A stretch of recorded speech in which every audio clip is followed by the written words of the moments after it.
Well, that's not good. And let's verify that with a camera. Fortunately, it's really easy to get to right here inside the trunk. The designers must hate us for putting the cable across the socket. Pinch the sides. A little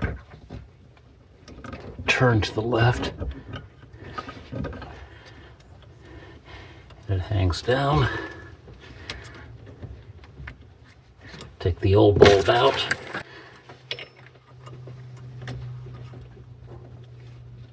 Stick the new bulb in.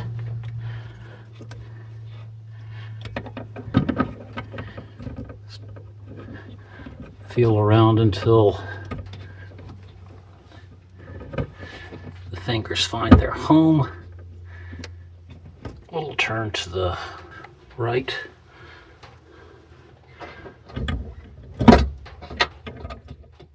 And then plug the cable back in. Let's see if that worked.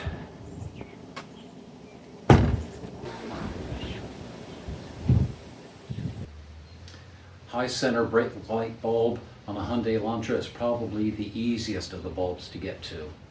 Till next time, I'm Steve from the YouTube channel Workbench-Z. Go have fun with your tools. Paint sensor.